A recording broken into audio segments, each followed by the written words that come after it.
तुम्हा सर्वांचे माझ्या या नवीन व्हिडिओमध्ये हार्दिक स्वागत। आपण आज या नवीन व्हिडिओमधून मराठी विषयाची 9वी कविता आश्वासक चित्र अभ्यासणार आहोत। आश्वासक चित्र या कवितेच्या कवयित्री आहेत नीरजा। आश्वासक या शब्दाचा अर्थ होतो उत्साहवर्धक, विश्वासार्ह आणि प्रोत्साहक। आश्वासक शब्दाचा अर्थ आहे विश्वासार्ह। सदरची ही जी कविता आहे ही कविता स्त्री पुरुष समानतेवरती आधारित आहे। स्त्रियांना पुरुषाप्रमाणे समान वागणूक मिळावी, समाजातील ज्या वाईट रूढी परंपरा आहेत त्या वाईट रूढी परंपरा दूर व्हाव्यात, स्त्रियांना सुद्धा सन्मानाने त्यांचे हक्क मिळावे, पुरुषांच्या बरोबरीने त्यांना प्रत्येक कार्यक्षेत्र खुली व्हावी, याकरता आपल्या भारतामध्ये अनेक समाज सुधारकांनी कार्य केलेलं आहे। जोपर्यंत एखाद्या व्यक्तीला आपल्यावर होणाऱ्या अन्यायाची जाणीव होत नाही तोवर तो पेटून उठत नाही। या भावनेतून तसंच आपण शिक्षणाला वाघिणीचं दूध असं म्हणतो, जो ते पिणार तो डरकाळी देणार। म्हणून सर्वप्रथम स्त्रियांना शिक्षण भेटलं पाहिजे। जर स्त्रियांना शिक्षणच मिळालं नाही तर भारताचा 50% भाग किंवा एकूण भारताच्या असणाऱ्या मनुष्यबळापैकी 50% मनुष्यबळ हे मागे राहील, निरक्षर राहील। या भावनेतून फार पूर्वीच महात्मा ज्योतिबा फुलेंनी स्त्रियांच्या शिक्षणाला सुरुवात केली। महात्मा फुले यांनी सर्वप्रथम स्वतःच्या ज्या पत्नी आहेत सौ सावित्रीबाई फुले यांना शिक्षण देण्यास सुरुवात केली आणि मग स्वतःच्या घरापासून सुरुवात केल्यानंतर या महात्मा फुले आणि सावित्रीबाई फुले दाम्पत्यांनी बहुजनांच्या सर्व मुलामुलींना शिक्षण मिळावं याकरता पुण्यातील भिडेवाड्यामध्ये मुलींची शाळा उघडली। मुली शिकू लागल्यात आणि हळूहळू त्या प्रत्येक क्षेत्रामध्ये पुढे येऊ लागल्यात। महात्मा ज्योतिबा फुले यांच्याप्रमाणेच अनेक समाज सुधारकांनी स्त्रियांमध्ये सुधारणा घडवून आणण्याचा प्रयत्न केला। काहींनी स्त्रियांवर होणाऱ्या अन्यायाला वाचा फोडण्याचं काम केलं। यापैकीच एक लेखिका म्हणजे ताराबाई शिंदे। यांचं स्त्री पुरुष समानता हे पुस्तक अतिशय प्रसिद्ध आहे। स्त्रियांवरील होणाऱ्या अन्यायावर त्यांनी या लेखनातून ताशेरे ओढलेले आहेत आणि स्त्रियांवर होणाऱ्या अन्यायाला वाचा फोडलेली आहे। अशाच स्त्री पुरुष समानतेच्या विषयावर आधारलेली ही आजची आश्वासक चित्र ही कविता। या कवितेच्या लेखिका नीरजा यांची माहिती आपण सर्वप्रथम घेऊया। नीरजा या मराठीतील कवयित्री व कथालेखिका आहेत। त्या समीक्षक मसू पाटील यांच्या कन्या आहेत। ग्रंथाली आणि साने गुरुजी ट्रस्टच्या अनुवाद सुविधा केंद्राच्या त्या पदाधिकारी आहेत। त्यांच्या आईचे नाव वसुधा पाटील। त्यांचा आपल्या आगरी समाजातील महिलांशी मोठा संपर्क होता। त्यांची अनेक लोकगीतेही त्यांनी संकलित केली होती। नीरजा यांच्या आईच्या या समर्थ व्यक्तिमत्वाचा आणि त्यांनी जमा केलेल्या लोकवाङ्मयातून आत्मनिष्ठ स्त्रीच्या घडलेल्या दर्शनाचा नीरजा यांच्यावर प्रखर प्रभाव पडला आहे। नीरजा यांच्या कविता लेखनाला महाविद्यालयीन काळातच सुरुवात झाली असली तरी त्यांच्या कवितेला पहिली महत्त्वाची दाद मिळाली ती साहित्य संमेलनाच्या व्यासपीठावर विश्राम बेडेकर यांच्या अध्यक्षतेखाली. मुंबईत राजा शिवाजी विद्यालयात 60वे अखिल भारतीय मराठी साहित्य संमेलन भरले होते. तेव्हा नीरजा यांनी या संमेलनात पहिल्यांदा नवोदित कवींच्या व्यासपीठावर सावित्री ही कविता वाचली होती. या कवितेला तेव्हा एवढी दाद मिळाली की पुढच्याच वर्षी त्यांचा समावेश निमंत्रितांच्या कवी संमेलनात झाला. त्यानंतर वेना हा नीरजा यांचा पहिला कविता संग्रह प्रकाशित झाला. नीरजा यांचे सकाळ सप्तरंगमधील मी कात टाकली हे सदर लोकप्रिय झाले आहे. आधुनिक जाणीवा त्यांच्या एकूणच लेखनातून व्यक्त होताना आपणास दिसतात. नीरजा यांना आजवर अनेक सन्मान प्राप्त झालेले आहेत.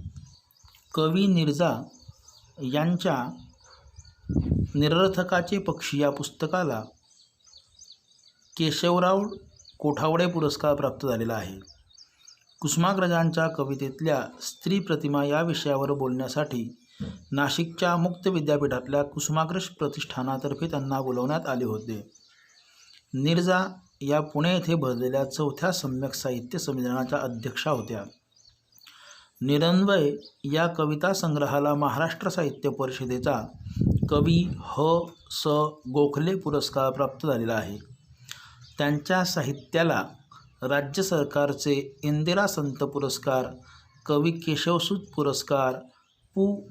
भावे पुरस्कार व ताराबाई शिंदे पुरस्कार आणि महाराष्ट्र फाउंडेशनचे पुरस्कार प्राप्त झालेले आहेत.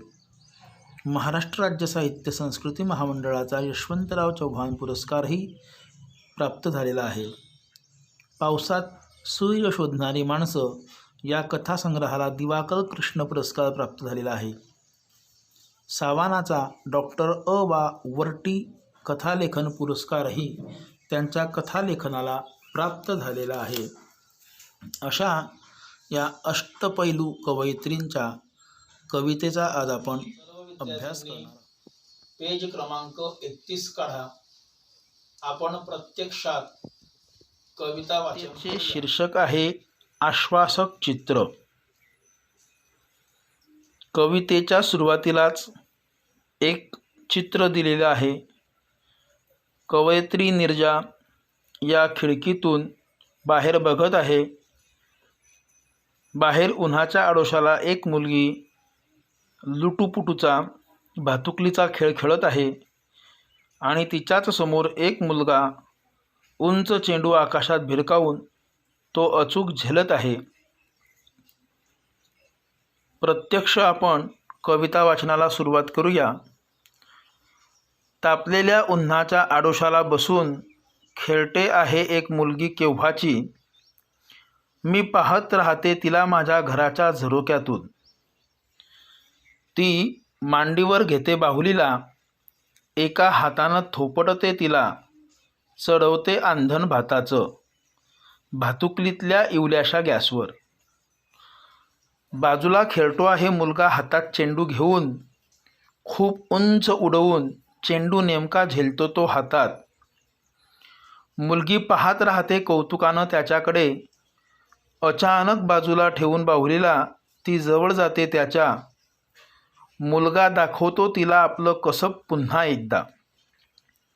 मुलगी चेंडू मागते त्याच्याकडे. तेव्हा तो हसून म्हणतो, तू भाजी बनव छानपैकी पाल्याची. ती म्हणते, मी दोन्ही करू शकते एकाच वेळी, तू करशील. मुलगा देतो चेंडू तिच्या हातात. उंच उडवलेला चेंडू आभाळाला शिवून नेमका येऊन पडतो तिच्या ओंजळीत. मुलगा पाहत राहतो आश्चर्यचकित. तशी हसून म्हणते ती, आता तू. मांडी घालून मुलगा बसतो गॅस समोर. दोन्ही हातांनी थोपटतो, झोपवतो बाहुलीला प्रथम. मग शोधतो पातेलं भाजीसाठी. हळूहळू शिकेल तोही आपलं कसब दाखवतानाच घर सांभाळणं, तापलेल्या उन्हाच्या आडोशाला बसून. माझ्या घराच्या झरोक्यातून दिसत आहे एक आश्वासक चित्र उद्याच्या जगाचं, जिथं खेळले जातील सारेच खेळ एकत्र, भातुकलीतून प्रवेशताना वास्तवात. हातात हात असेल दोघांचाही, ज्यावर सहज विसावेल बाहुली आणि चेंडू जोडीनं. तापलेल्या उन्हाच्या आडोशाला बसून एक मुलगी खेळत आहे. आडोशाला, आडोशाला म्हणजे आश्रयाला. आडोशाला या शब्दाचा अर्थ होतो आश्रयाला. सर्व विद्यार्थ्यांनी वहीमध्ये फळ्यावर जे कठीण शब्द दिले जात आहेत ते लिहायची वेळ आहे.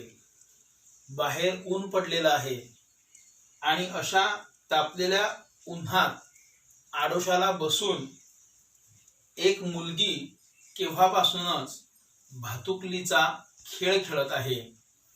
भातुकलीचा खेळ म्हणजे लुटूपुटूचा, खोटा खोटा संसाराचा खेळ.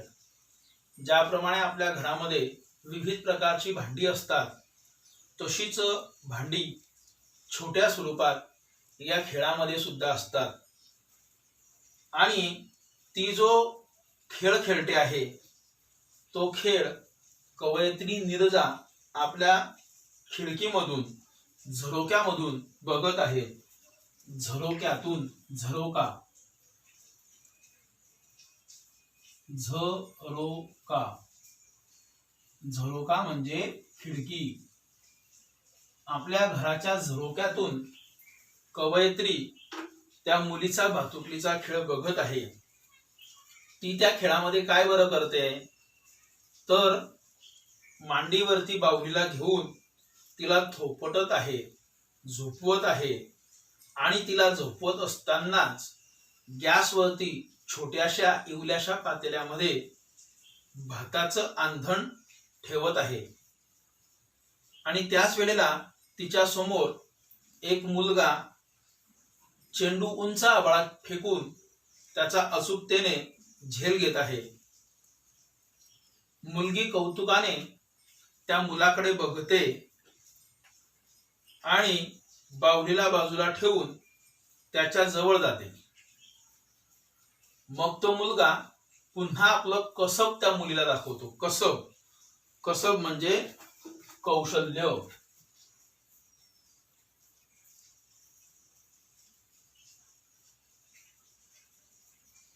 कसब, कौशल्य. मुलगा आपल्याकडे असणारं कौशल्य, कसब त्या मुलीला दाखवतो. पुन्हा उंच तो चेंडू फेकतो आणि पुन्हा अचूकतेने तो झेल त्या मुलीला तो घेऊन दाखवतो. मुलगी मग त्याच्याकडे तो चेंडू मागते, मागणी करते. तिला सुद्धा तसाच तो चेंडू उंच आकाशात भिरकावून झेलायचा असतो. तेव्हा तो मुलगा मात्र तिला हसून म्हणतो, हे तुझं काम नाही, तू छानपैकी पाल्याची भाजी बनव. मित्रांनो, आपण सुद्धा बघतो एखादं काम जर जड असेल, अवघड असेल तर ते स्त्रियांच्या बसचं नाही, ते त्यांचं नाही, अशी आपली प्रथमदर्शनी धारणा असते. आणि त्याच भावनेतून आपण महिलांकडे बघत असतो आणि त्यांना ते काम करण्यापासून परावृत्त करीत असतो. तसंच या खेळामध्ये सुद्धा तो तिला लगेचच काही तिच्या हातात चेंडू देत नाही, पण ती त्यावेळेला त्या मुलाला ठासून सांगते, ठणकावून सांगते की मी दोघेही गोष्टी करू शकते. दोघेही म्हणजे कोणत्या? जी कामं स्त्रियांची आहे ती सुद्धा आणि जी कामं पुरुषांची आहेत ती सुद्धा, अशी दोन्ही कामं मी एकाच वेळी करू शकते. तू मात्र ती कामं करू शकतोस का? मग त्यावेळी मात्र तो मुलगा तिच्या हातात चेंडू देतो. मुलगी सुद्धा तो चेंडू उंच आकाशात भिरकवते आणि अचूकतेने त्या चेंडूचा झेल घेऊन दाखवते. तिने फेकलेला तो चेंडू उंच आभाळाला शिवून खालती येतो. शिवून, शिवून म्हणजे स्पर्श करून, शिवून येणे, स्पर्श करून येणे. मग अशा प्रकारे तो चेंडू उंच आकाशाला शिवून अचूक तिच्या ओंजळीत पडतो. मुलगा आश्चर्यचकित होतो आणि ते सर्व काही बघत असतो. त्यावेळी मुलगी म्हणते, आता तू म्हणजे आता तुझी वेळ आहे. ज्याप्रमाणे मी चेंडू उंच उडवून ओंजळीत झेलून दाखवला, त्याप्रमाणे तू सुद्धा आता संसाराचा खेळ, जो लुटूपुटूचा आहे, जो भातुकलीचा खेळ आहे, तो खेळून दाखव.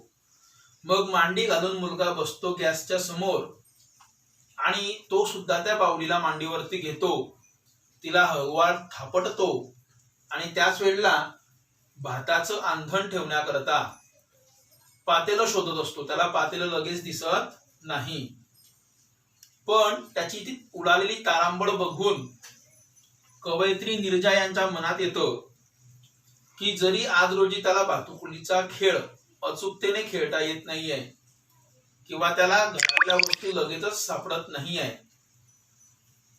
तरी सुद्धा हळूहळू तो हे सर्व काही शिकेल आणि आपलं कसोब दाखवतानाच तो घर सुद्धा सांभाळेल. असं उद्याचं आश्वासक चित्र कवयित्रीला त्या खेळाच्या माध्यमातून दिसत आहे. तसंच या छोट्याशा प्रसंगावरून, खेळावरून कवयित्री असं म्हणतात की प्रत्यक्ष जीवन जगत असताना सुद्धा, म्हणजेच भातुकलीतून प्रवेशताना वास्तवात म्हणजे प्रत्यक्षात, मग प्रत्यक्षात ज्या वेळेला जीवन जगतील हे, त्याच वेळेला ही भावी पिढी स्त्री आणि पुरुष असा भेदभाव न करताना एकमेकांच्या हातात हात असेल आणि त्या हातावरती एकाच वेळेला बाहुली सुद्धा विसावेल आणि चेंडू सुद्धा त्यांच्या हातावरती राहील. याचा अर्थ काय, तर भविष्यामध्ये स्त्रियांची अमुकच कामं आणि पुरुषांची हीच कामं अशी कोणतीही मक्तेदारी न राहताना दोघही एकमेकांची कामं करतील आणि ती तितक्याच चांगल्या प्रकारे समर्थपणे करू शकतील, असं कवयित्रींना या कवितेतून सांगायचं आहे. आज आपण या पहिल्या व्हिडिओमधून कवयित्रींची माहिती घेतली, प्रत्यक्ष कविता वाचली, त्यातले कठीण शब्द आणि सरळ अर्थ समजावून घेतला.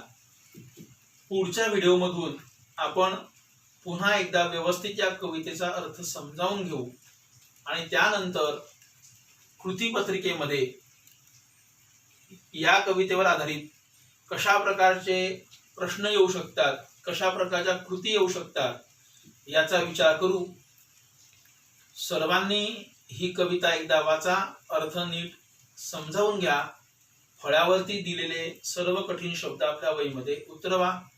काही शंका असल्यास आमच्याशी फोनवरती संपर्क साधून आम्हाला त्या शंका विचारा. धन्यवाद.